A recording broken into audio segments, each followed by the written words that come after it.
сайн байцгаана уу хүнд сэтгүүлчтэй. Намайг Татьяна Сичихна гэдэг би Оросын холбооны улсын элчин сайдын яамны хэвлэлийн төлөөлөгч юм аа. За манай 2.10 ард түмний 90 хүнд өргөн дэлгэр тэмдэглэх гэж байгаа хоол колын баялдааны 85 жилийн ноёд зориулсан хэвлэлийн баг хуралд маань хүрэлцэн нэрсэн та бүхэндээ энэ өдрийн мэндийг хүргэе. Зарим монгол сэтгүүлчид энэхүү түүхийн үйл явдлын тухай энэхүү түүхийн үйл явдлыг угтан түүний талаар илүү их мэдээлэл болгохыг хүсэж байгаагаа илэрхийлсэн учраас бид өнөөдөр энэхүү хэвлэлийн хурлыг зохион байгуулж байгаа юм аа.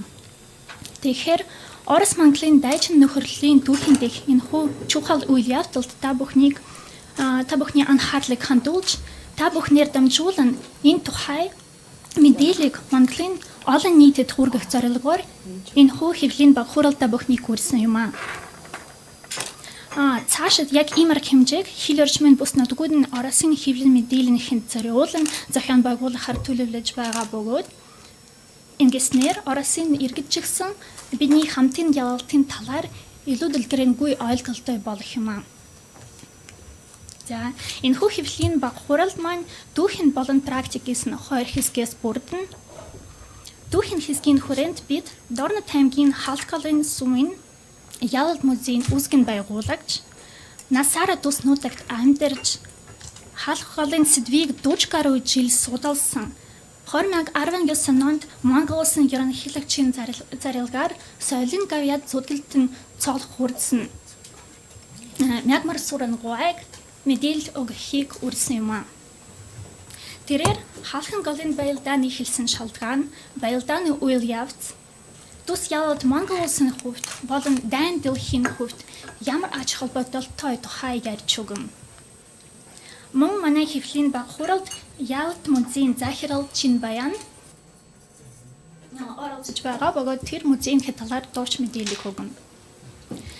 За дараа нь практик хэсэг рүү ороод Оросын холбооны улсын элчин сайдын яамны цэрэг болон агаарын цэргийн атташе Павел Владимирович Петрунин бид хоёр Халкалын баялдааны 85 жилийн ойг тэмдэглэх хүрээнд юу хийгдсэн ба цаашид юу хийх гэж байгаа талаар ярьж энэхүү түүхийн үйл явдлыг сурвалжлах ажилд сэтгүүлч та бүхнийг хэрхэн татан оролцуулах хүсэлтэй байгаа талаар мэдээлэл өгнө. За тэгвэл эхлэе. Нойн мягмар сүрэн таныг үг хэлэхийг урьж байна.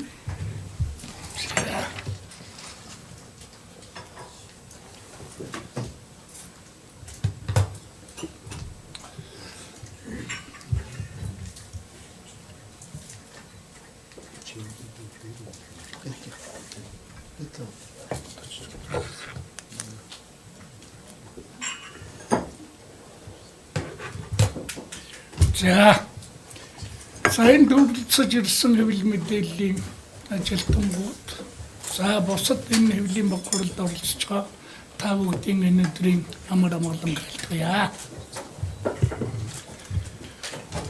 За би өнөөдөр Оросын холбооны улсаас Монгол улсад суугаа элчин сайдын яамны ажилтнуудын хүсэлтээр халах голын дайн ಈ талаар товч мэдээлэлийнэ. За би өөрөө энэ Дорнот аймгийн халахгүй суманд төрсөн өссөн ажиллаж амьдарч байгаа ийм нэг. Өөрөөр хэлэх юм бол миний дээд 3 үе, миний дараачийн 3 үе энэ халахгүй нутагт нутгалж байгаа.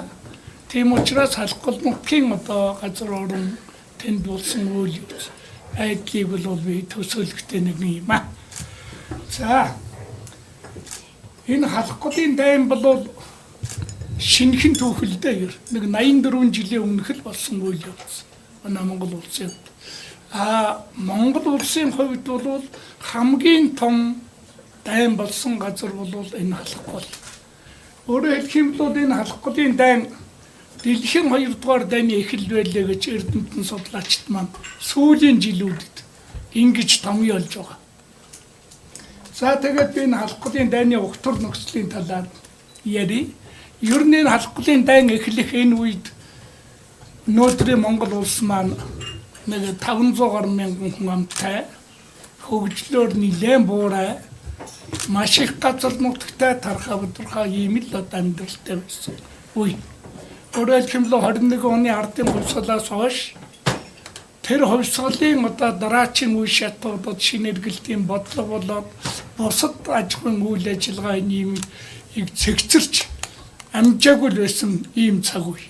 Ингээд 1939 оны одоо халахлын дайнтай л Монгол улс маань нүүр тулж учирсан. За энэ халахлын дайн үүсгүүлсэн огтур нөхцөл маань юу байна вэ гэхээр 1930-аад оноос Японы милитаристууд дэлхийг одоо дахин хуваах ийм бодлогоор Герман, Итали, Япон гурав цэргийн эвсэл холбоотон болж Коминтерны эсрэг гэрээ байгуулж энэ дэлхийн 2 дугаар дайны эхлэх ийм огтур нөхцөл болсон гэж үздэг. Өөрөөр хэлбэл 1928 онд Япончууд номхон далаагаас одоо их хуурай газарт Солонгос улсын эзэлж авсан. За энэс хойш 1933 онд Манжгаа улсыг дахин цэргэн байгуулсан. За ингээд манай Монгол улс Нөмөргийн овоогоос Бакүрэгийн иншээний овоо хүртэл 16 овоо тэмдэгтэр л энэ Манжгаа улстай хилсэн юм байна. За дайн үүсгэн нөхцөл дээр одоо гол хүчин зүйл нь юу болсон гэхээр хөлийн зурчил бодлоо мөргөлдөө тэгээд тулгуурлтууд тэгээд байлдаан тэгээд шатчлаад дайн болох л одоо ийм нөхцөл үүссэн. За энэ дээр би нэг хэдэн жишээг дурдъя. Манай одоо Дорн таймгийн халахгүй сум тэр үед Хунд сум халахгүй сум гээд 2 сум оршин байлаа тамцгийн орчинд тэр 1934 оны 10 сард Хунд сумын дэлгийн сүрэн гэдэг айлын 10 тонны адууг л хил зурчигч хил давж орж ирээд хөөж явсан энэ явдал бол анхны хилийн зурчил баг. 34. За ингээд цаашаага 1935 оны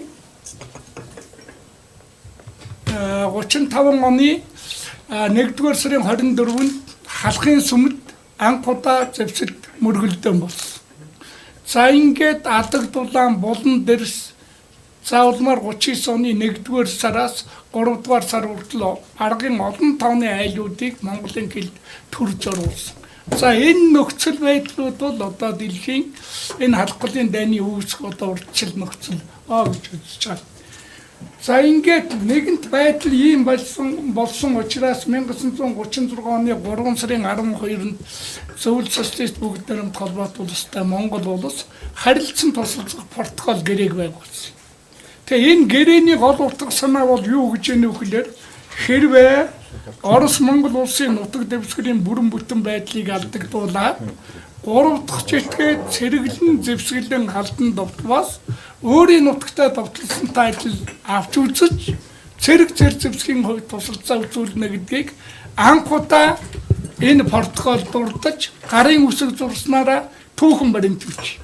Өөрөөр хэлбэл энэ протоколыг үндэслээд зөвлөлтийн ажилчин тариачны улаан армийн цэрэг Монголд орж ирэх нөхцөл бүрдсэн гэж ойлгож байна. За яг энэтэй зэрэгцээд Итали, Герман, Япон гурав цэргийн эвсэл холбоотон болоо. Энэ бөмбөрцгийн 4 твийн их хуурай газрыг л хувааж эзэлэх л одоо ийм стратеги таагчгаа боловсруулсан. Өөрөөр хэлбэл Аз твийг энэ ногооноор сумцаа тэмдэглэсэн Японч, хөхөр сумцаа тэмдэглэсэн Германч, Америк твийг хойтомд Америкийг, Африк твийг энтгийг баруун Европ. За тэр саарлаар тэмдэглэсэн бол Италичууд. Баруун Европын өмнө тэсэг Африкийн хойд үеийг одоо Испани, бусад орнууд. Энэ бол дэлхийн 2 дугаар дайны галыг асаасан гашуун бөгөөд түүхийн үнэн бол энэ ингэж л одоо дайн үз. Дэлхийн 2 дугаар дайны хэлсэн. За энэ би сая яриад явцсан тийм ээ. Нэг ингэж 60 удаа л тэр 34 оны 10 сараас эхлээд 39 оны 5 сарын 11 хүртэл 60 удаа Монгол улсын хөлийг л одоо зурчиж өдлөн хасаад толгоорт мөргөлдөн болоод энэ шатчилж үргэлжлээ дайн болсол ийм очирд.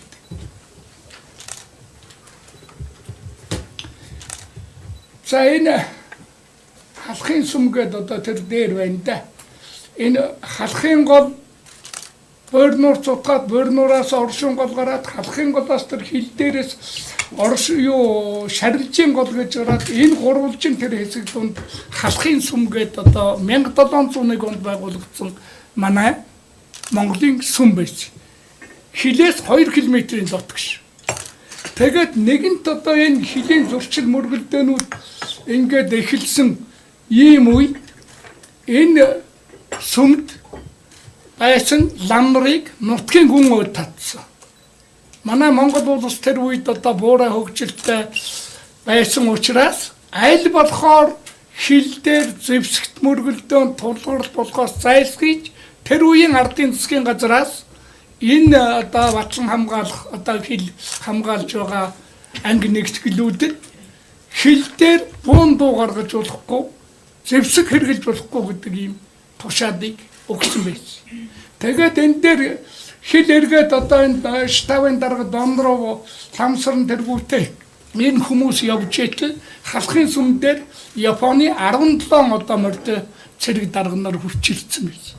Ингээд Дондров Янжив хоёр зэвсгээ нөхдөд өгөөд зэвсэггүйгээр шууд явж очоод за та нар Монгол улсын хилийн дотор 2 км-ийн гүн зөмөрсөн байна.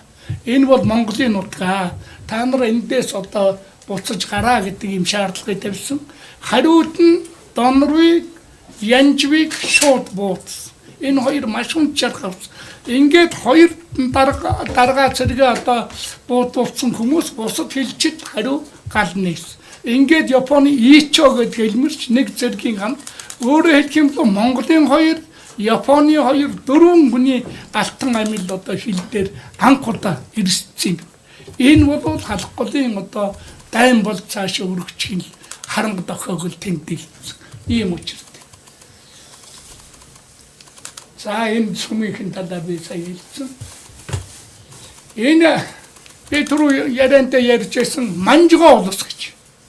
Энэ 1911 онд одоо Монгол үндэсний эрхчлөөний хөдөлгөөн үүсэж бий болоод л тэгээд л энэчнээс л дөрвөө гарцсан тэр манжуудыг энэ Манжгаа улсыг сэргэн байгуулад Пүүийг нь ахиж одоо даргаар нь тавиад ингээ Манжгаа улстай манай Монгол улс 16 аваа тэмдэгтээр хил болж тэрний хилийн баг нь энэ байж нэг номерийнх нь энэ 16 аваа тэмдэгтийн өнөөдөр Монгол улсад 5хан баг нь байж байгаа шүү дээ. Бусад багнууд нь бол одоо байхгүй болсон. Хятад бид одоо Хятадын музей тэр Номоо хааны музей нэг баг нь байж байгаа.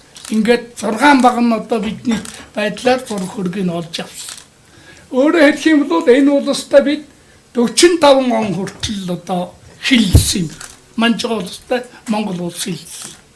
Ер нь өнөөдрийн залуучууд хүүхдүүд энэ түүхийг бол маш бага мэдж байгаа, муу мэдж байгаа. Өөрөөр хэлэх юм бол 13 жил Манжгаа улстай Монгол улс хилсэн байхад бидний наснаас одоо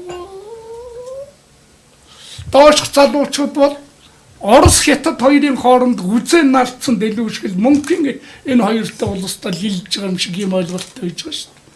Тэгэхээр энийг одоо манай сэтгүүлчид бол бас оюнгалж одоо танарт хэлж байгаа миний мэдээлэл нэ. За ер нь халах голын энэ дайныг 3 үе шат болгож манай цэргийн түүхчид судлаачид авч үзэж байгаа. Нэгдүгээр үе шатын бол энэ 1939 оны 5 сарын 11-ээс 5 сарын 30 хүртэлх үе. Өөрөөр хэлэх юм бол одоо Монгол улсын хил энэ гэж шүү дээ. Энэ одоо халах гол маань энэ байж байна. Хайластан гол маань энэ байж байна. Энэ Номон хаан Баянбүрд гэдэг энэ чиглэлээр 200 орчим одоо морь цэрэгтэй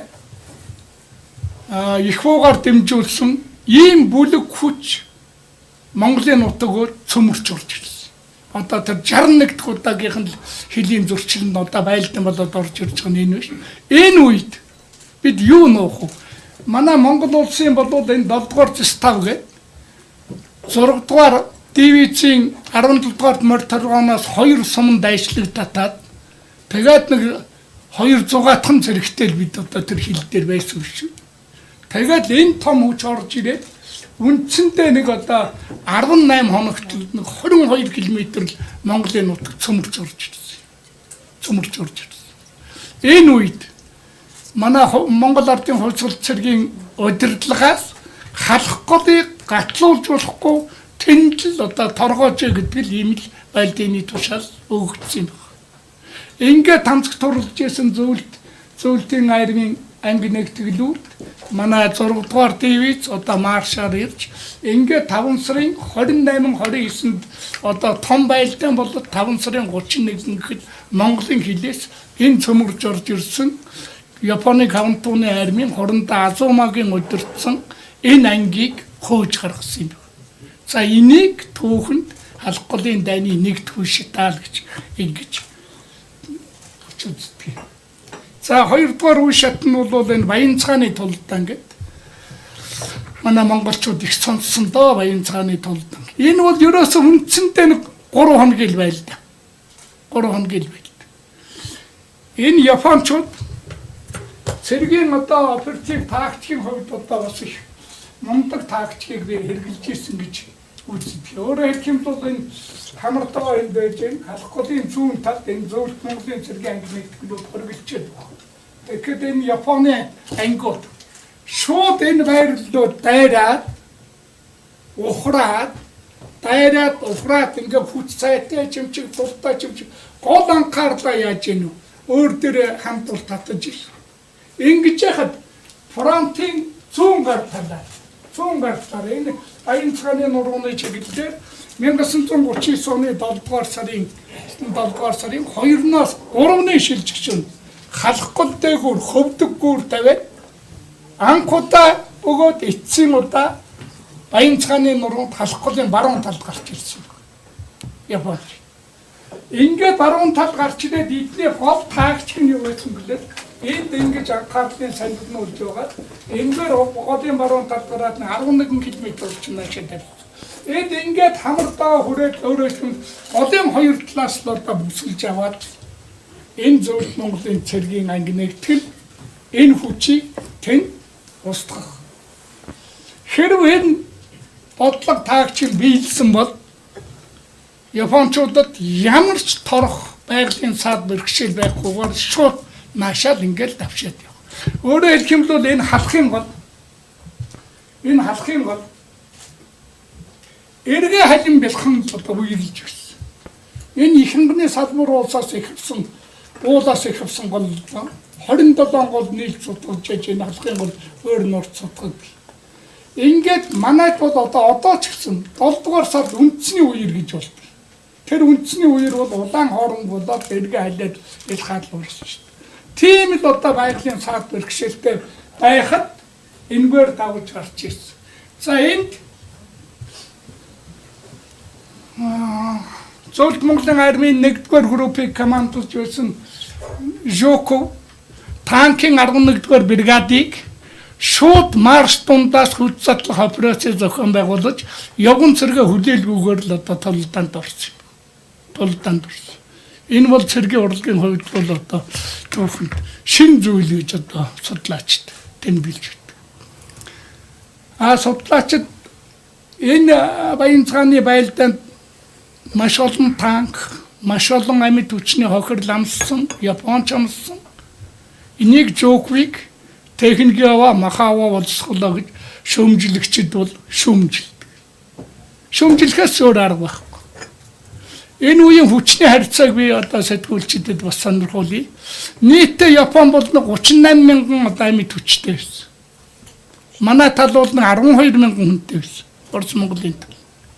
3 дахин илүү. Япончууд 200 байлдааны нисэх онгоцтой байсан. Манай тал 100 байлдааны нисэх онгоцтой байсан. Манай тал 185 танктай байсан. Японы тал 135 танк. 50 танкаар илүү. Манай тал 266 хуйгт машин. Одоо дугуйтай машин 37 мм-ийн их уртаа пулемет. Японы тал 6 хуйгт. Өөрөөр 260 хуйгтаар 50 танкаар манайх илүү байсан. Яг энэтэй л одоо дулдаад шууд Мартондоос үцэдл операцийг л зохион байгуулж энэ тулдаанд турсан. Ингээд 1939 оны 7 дугаар сарын 4-нд Япончууд энэ халахгүй дээгүүр тавьсан гүүрээ энэ дээгүүр тавьсан гүүрээ өөснөө дэлбэлсэн гэнэ. Өөснөө дэлбэлсэн. Яагаад бол Орос Монголын тэр олон танк нэгтгэлүүд энэ халахгүй энэ гүүрээр энэ халахгүй зүүн талгаар энэ торлжсэн тэр үчиг юу ч хөл одоо болохгүй ийм аюулаас сэрэмжилж одоо тэр гүүрийг дэлбэлсэн. За энийг түүхэнд баян цааны толдал гэдэг. Энэ бол одоо энэ дайны ялалтад чухал ач холбогдлохоор Монгол улсын тусгаар тогтнол чөлөөг одоо баталгаажих тугал түлхэж суулсан одоо ийм байлдааныг баян цааны байлдаан гэд нэрлэдэг юм аа. За энэ Монгол улсын урлагийн гавьяа зүтгэлтэн 10 слуга урлагийн гавьяа зүтгэлтэн Батмонго цэргийн зураач Дамб Дашнымын уралсан одоо баян цааны тулдаан гэдэг ийм панорам зураг л да. 11 м урттай зураг нь Монгол цэргийн музейд байж. 7 м урттай зураг нь манай ялт музейд байж. Энэ бол тэр дайны үйл явцыг урлагийн хэлээр одоо дурсалж уралсан гайхамшигтай одоо бүтээл. За энэ дайны одоо шийдвэрлэх үе шат буюу ерөнхий давшилт гэж. За энэ дээр би нэг хэдэн тоо юм уу хэл. Халах юм бол хамар даваа маань энд гэж. Ерөөсөө Япончууд энэ 1939 оны 8 дугаар сарын 20 Аян цааны нуруунаас Эрсол үртэл нэг 70 км өргөн фронтоор 70 км өргөн фронтоор өнөөдрийн Хятад Монгол улсын хилээс 22 км-ийн гүнэл цөмрөд орсон юм. Японч. Өөрөөр 7 дугаар сарын тэр баян цааны тулдаанаас хойш буундуу тасрахгүй одоо богино зөрчлүүд байлдаанууд толгуурлтод болоод тэг айл тал нь яасан хориглох одоо юм таагчийг л хэрэгжилж байна. Энэ үед одоо энэ зургийг манай сэтгүүлчид таньдаа тийм ээ. Эрхаар зургийг одоо зүйл тэмэр тагнуулж байна. Энэ хүний одоо тагнуулч бол одоо дайны үед маш чухал үүргүүдийг л гүйцэтгэв. Тэр дундаас одоо энэ халахгүй дайнд маш шийдвэрлэх энэ ерөнхий давшилтын талаар мэдээг л дамжуулсан ийм гавьяатай. Өөрөөр хэлбэл 1939 оны 5 сараас хойш нэг ч удаа шийдвэр явуулаагүй. Сталин нөхөр Зорги нэмцийн талд оролцоод Германы элчин сайдын яамд ажиллаж байсан.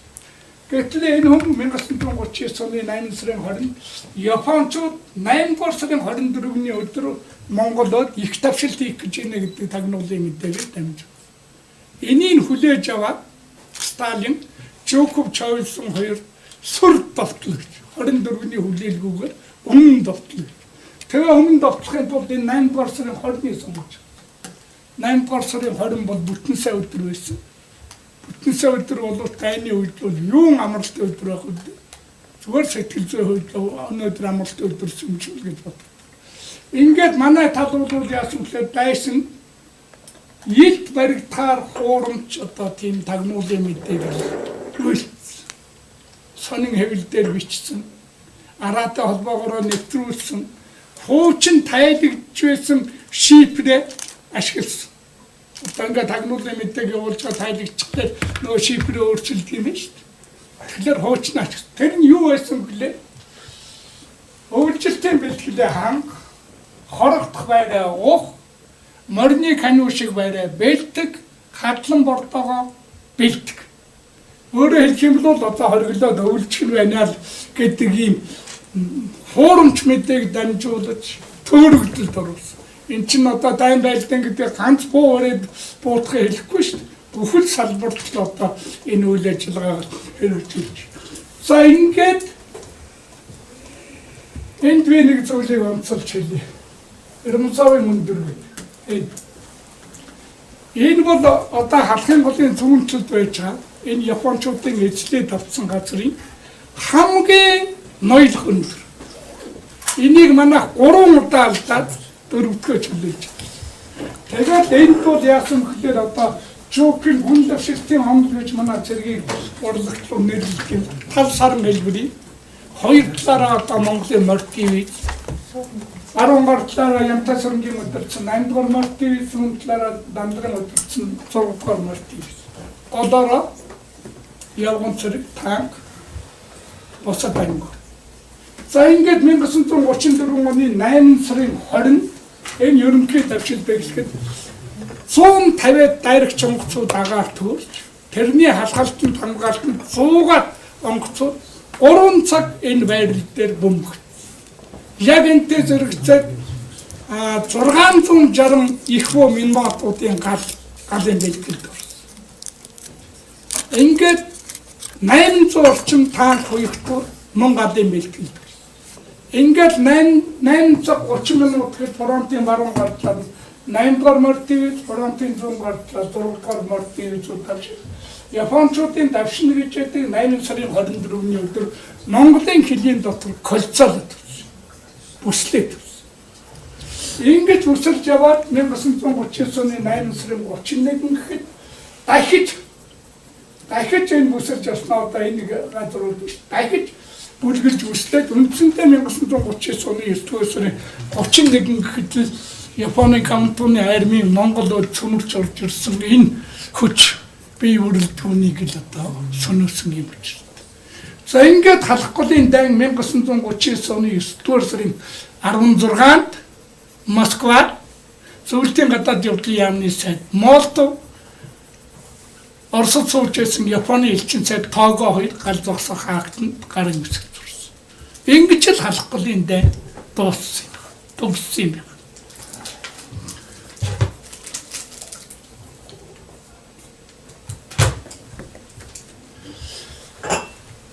Ингээд одоо дайн дууссан боловч энэ халахгүй дайн бол дэлхийн 2 дугаар дайны эхлэл байлаа гэж манай түүхчид судлаачид ингэж. Их сони штэ. Одоо би эргээд тэр ярьжсэн юу ганц өгүүлбэр хэл. 9 дугаар сарын 8 дугаар сарын 31 гэхэд хилийн дотор одоо ингээ бүслээд Японы армийг одоо зүйл дуусгалаа гэж би хэллээ штэ. Яг тэгэхэд 1939 оны 9 дугаар сарын 1-нд Герман Польш руу давталж идэв шин. Польш. За тэгээд энэ халахгүй дайн одоо манай Монгол улсад энэ ялалт ямар ач холбогдолтой мэ гэдгийг талаар би нэг 3 өгүүлбэр хэлье. Энэ халахгүй дайнд Зөвлөлт Монголын айрам ялснаар Монгол улс тусгаар тогтнолоо дэлхийн нөлөө бүхий орнуудад л хүлээн зөвшөөрөх ийм нөхцөл бүрдсэн. Энэ чинь Япон, Манчжоо, Зөвлөлт Монгол 4 улс оролцсон 128 хоног болсон дайн шүү дээ. Их богино дайн. Ийм учиртай юм байна. За тэгээд би одоо өнөөдөр энэ халахгүй дайны талаар одоо элчин сайдын яамнаас одоо мэдээлэл өгөөч гэсэн болохоор энэ бод энэ хэмжээнд хязгаарлая. Тэрнээс биш энэ дайны түүхийг ярих юм бол нэг 30 минут битгий хэдэн өдөрч ирсэн ярихаар л. Өнөөдөр дайны амьд гэрч байхгүй боллоо. 1939 онд одоо 20 настай халахгүй дайнд орж исэн хүн өнөөдөр 104 настай хүн шүү дээ. Монгол улсын хэмжээгээр 3 хүн байна. 3 хүн. Тэгээд энэ дайны амьд гэрч байхгүй болсон ийм тохиолдолд энэ дайны үлдсэн одоо архивын баримт материалуудыг ашиглаж энэ дайн одоо ямар дайн болсон бэ гэдгийг л ялангуяа хүүхэд залуучуудад энэ ард түмэнд хүргэх нь одоо их чухал юм байна шүү дээ. Тэгээд 1969 оны онд алхал ялтын 30 жилийн үед тэмдэглэснээс хойш тэгш буюу сонгоотойтой тавтай тэгтээ энэ жилүүдэд л одоо манай Монгол улс тэмдэглэж байсан. Энэ жил тэмдэглэж дараа Монгол улсын ерөнхийлөгчид Оросын холбооны улсад айлчхдаа ерөнхийлөгчийн ноёд өртсөн тийм ээ. Ерөнхий сайд хятад айлчлахтаа энэ ноёг тэмдэглэнэ гэдэг хэлсэн. Тэгэхээр энэ бол тэмдэглэл. За миний хувьд бол мэдээлэл ийм. За ноён Марсурын танд маш их баярлалаа. Маш их сонирхолтой хэрэгтэй мэдээлэл өгсөнд. За одоо ноён чинь байна. Авиг хийх үү? Баярлалаа. За та бүхэнд энэ өдрийн мэндийг хүргэе. Халахгүй ялтын 85 жилийн хүрэн Орос эзний сайдын ямар зохион байгуулж байгаа хэдийн багтурал одоо орж байна. За манай музейн хувьд бол 1984 оны Монгол Ардын Хувьсгалт намын 159 дугаар тогтоодын дагуу баригдсан халахын голын дайны түүхийг хойш үедээ өвдүүлэх зорилгоор түүх соёлын эдэлгийн зүйлсийг хадгалж хамгаалах эх орон зүйлсийг төрөлжүүлэх зорилгоор ажилладаг байгууллага байгаа. За манай музейн бол үндсэн гадаад зорж байна. 1939 оны сүүлийн жилүүд дотоод гадаадын аялал жуулчлалын нэмэгдсэнтэй холбогдуулаад халах голын ялт музей болон халах гол бүс нутгийг аялал жуулчлалын хөгжил нэлээд өндөр байна. Өнөөгийн байдлаар 2012 оны судалгааны үр дүнд бидний манай музейг үзсэн үзэгчийн тоо 30,000-д хүрсэн байна. За манай музейн үндсэн бол манай халах гол бүс нутагт бол Монгол улстай халах голын дайнаар төрөлдсөн музей. Төрөлдсөн музей юу? Зөвхөн манай музейг үзснээр та хүн халах голын дайныг үзэх боломжтой. Мөн бусдаасаа онцлог нь халах голын дайн болсон тэр газар шороон дээрээ онцлог. За манай музей үзэхээс гадна та хүн юу үзэх юм бэ гэвэл халах голын дайны түүхийг өгүүлж 44 хөшөө дурсгал мөн манай байна. Музей иргэн тойрно. За мөн одоо музейн маань одоо ерөнхийдөө бол хөшөө дурсгалыг үзэж таниулахаас гадна бусдаасаа онцлог нь манай музей бол Хээрийн музейг 2018 оны 8 дугаар 5 дугаар сарын 18-ны өдөр Хээрийн музей гэдгийг бол байгуулсан. За энэ Хээрийн музей гэдэг дээр юу байд юм бэ гэвэл 1939 оны халах голын дайнд хэрэглэж ирсэн зэвсэг техник, эдэлгийн зүйлс тухайн газар орон дээр байгаагаар онцлог. Жишээлбэл та хүн саяны энэ техникийг харлаа. Энэ 1939 оны халах голын дайнд баа арга гэдэг техник яг тухайн газараас олдсон газартаа музей үзмэр болоод байгаа жишээтэй. За энэ үзэсгэлэнгүүд бид та хүн үзэсгэлэнгүүд Хээрийн музей маягаар үзүүлэх бол бүрэн боломжтой манай халахгоос өмнө байна. За бид одоо музей маягаар дэгж үзүүлж байсан хэд хэдэн удаа бол ерөнхийдөө жилдээ бол 3-4 удаа. За энэ бол одоо халах голын ялтын 80 жилийн явж байсан улсын түүхийн олимпиадад оролцогчдод зориулж Хээрийн музей үзүүлж байгаа байдлыг одоо та бүхэнд харуулж байна. За шийд одоо эмнэлгийн Хээрийн эмнэлгийг дэглэсэн байгаа байдал байна. За мөн одоо бидний төлөө энэ өрнөсөн нисгчд зориулсан хөшөөн дээр одоо нисгчд зориулж одоо дуугийн дуулж үзүүлгийг үзүүлдэг багш. За 1939 оны халах голын дайнд нарийн төмөр замын гэж байсан. Түүний түүхэн эдэлгийн зүйлсийг мөн үзэх сонирхох боломжтой манай музей. За тэгээ та хүн халах гол бүс нутагт аялаарай. Халах гол бүс нутаг бол аялал жуулчлалын шинэ үүс нөөц газар юм шүү гэж та бүхэнд уриалж байна.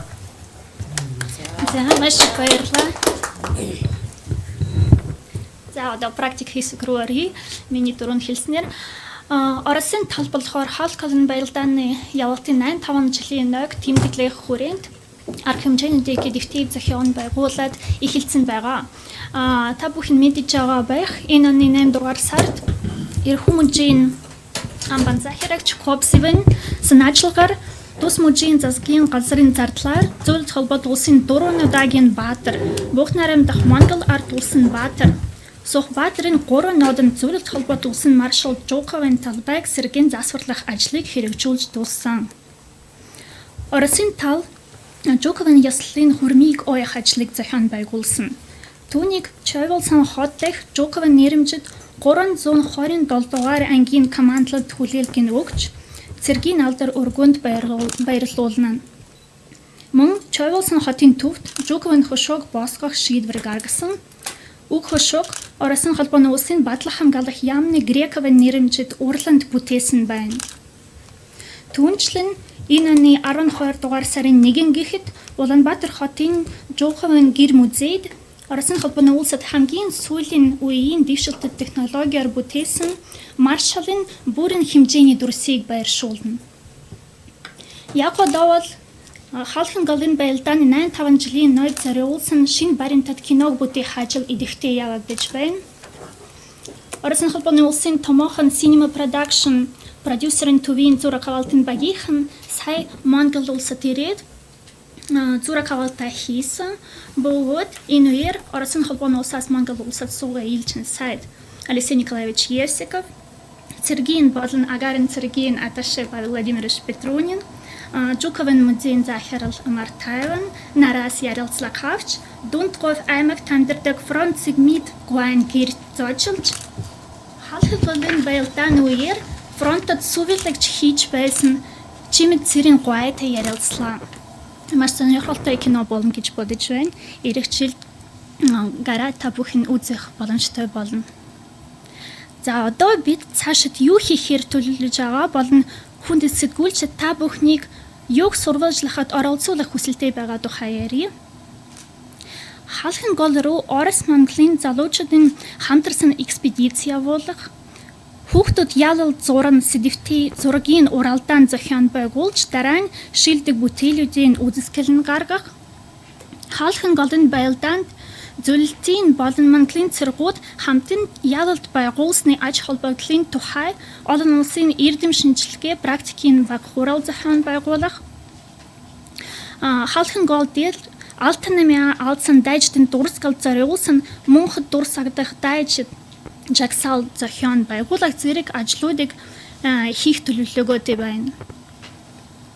Оросын хэвлэл мэдээллийн хэрэгслүүдэд Халхин голын байлдааны сэдвээр олон нийтлэл гаргахаар төлөвлөж байгаа бөгөөд Монголын сэтгүүлч та бүхнийг ч гэсэн энэ сэдвийг сурвалжлахад нэгдэхийг хүлээж байна. Ингэхдээ та нар зүгээр тус байлдааны түүхийг өгүүлэхээс илүүтэй уг ялалтын хэсгүүдийг аймаг бүр, сум бүр, гэр бүр болгонд хүргэмээр байна. Жишээлбэл Халхин голд Монгол улсын бүх аймгийн ард иргэд дуулдаж байсан тул та бүхэн Турсан аймгаас юм уу Улаанбаатараас аль нэг баатрыг сонгож түүний тухай нийтлэл бичиж болно. Энэ баатруудын дурсгалыг мөнгөчүүлэхэд та нарын оруулах чухал хөв нэмэр болох юм аа. За бид та бүхэндээ төлөвлөсөн арга хэмжээнийхээ талаар цаг тухайд мэддэгдэх болно. Тэдгээрийг сурвалжлахад та нартай үр бүтээлтэй хамтран ажиллана гэж найдаж байна.